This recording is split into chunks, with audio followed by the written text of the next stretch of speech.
Exam में अगर question आया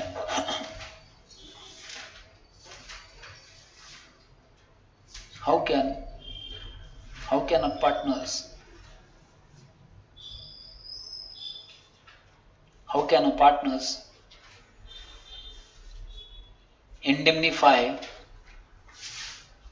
indemnify the loss of indemnify the default indemnify default of another partner.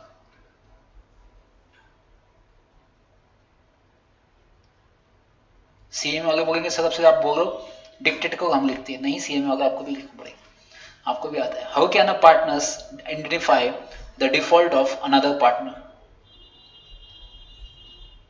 ठीक है, ये आएगा आपको 5 मार्क के लिए question. For example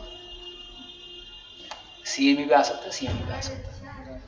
how can a partner इंडेमनिफाई the default of another partner. क्या हुआ? अरे ऐसा मत पूरे, बाद में वापस खराब होगी. तो ए पॉइंट सबसे पहले, ए पॉइंट में क्या लिखते हैं अपन हमेशा? तो लिखो इंट्रोडक्शन. ए में लिखो इंट्रोडक्शन. तो लिखो एज पर सेक्शन 10 ऑफ, जब भी इंडियन लिखते हो ना आई कैपिटल से, as per section of 10 of Indian partnership act. ये आपको देखने में बहुत अच्छा, गंदा लिखने में बहुत ऐसा लगता है क्या लिखना सब होगा इतना, बट उसके ही मार्क्स है. As per section 10 of Indian partnership act 1932,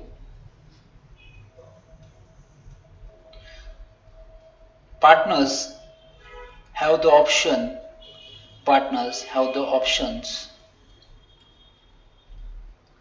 to partners have the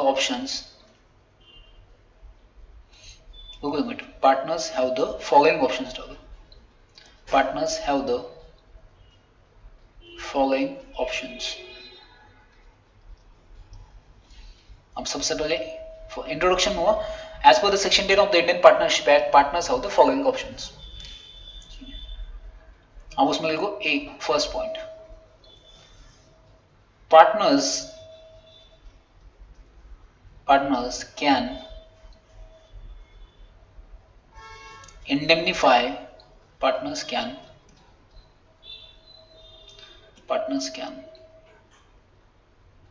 indemnify the default, sorry, indemnify fraud, no, indemnify fraud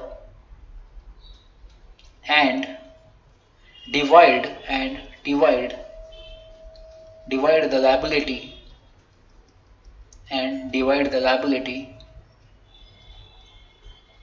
between the partners.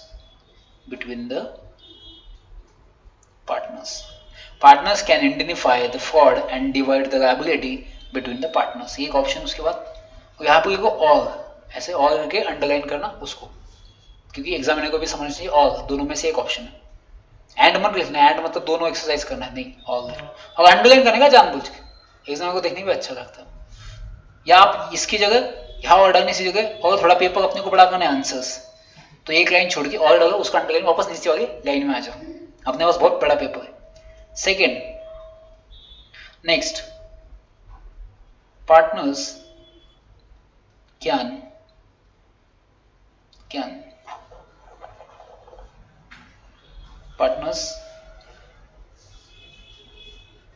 partners may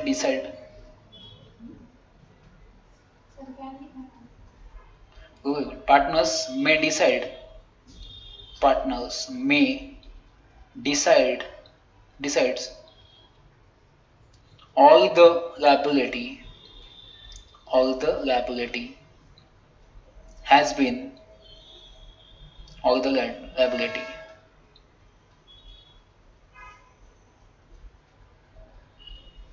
एक मिनट आप लिखो मत ये लाइन, मैं जो उसमें इंप्रूवमेंट करता हूँ.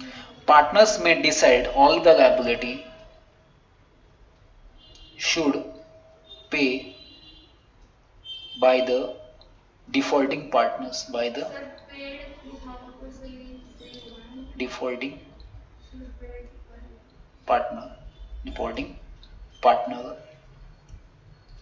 हाँ, partners may decide all the liability should pay by the defaulting partner.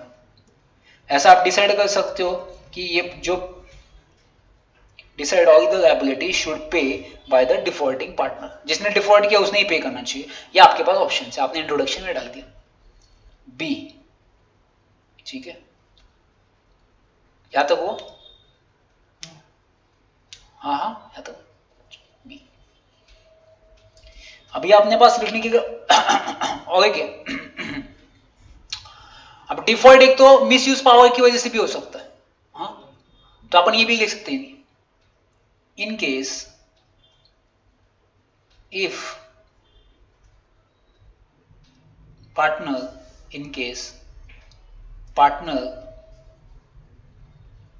misuse the power and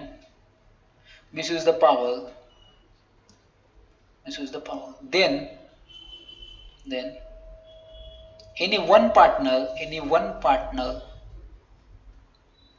can give notice to the court and court will decide and interfere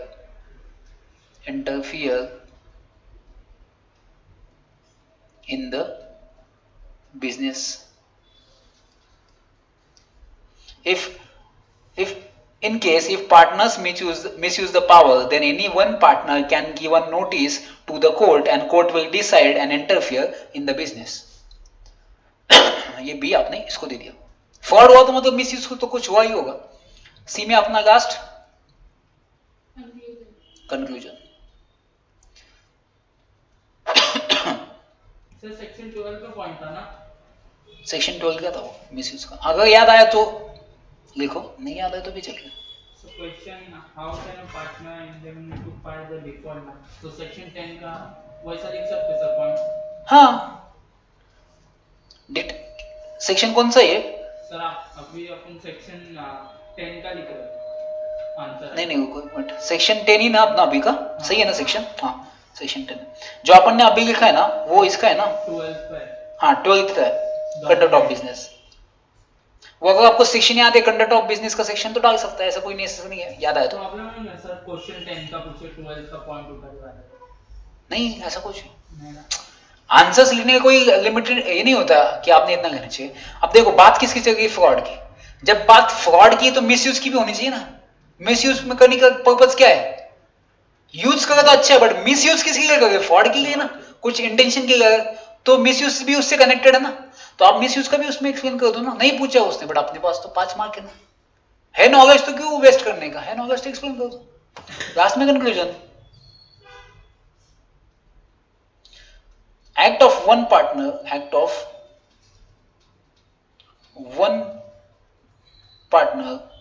is liable to other partners। जो handwriting वापस खराब हुई। act of one partner is liable to other partners।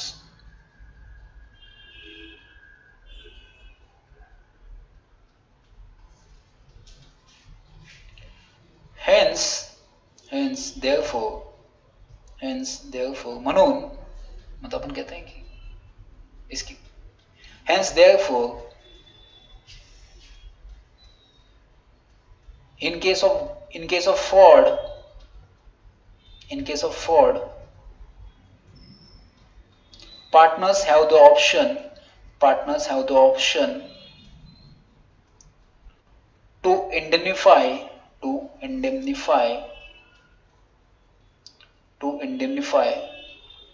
the fraud or to indemnify the fraud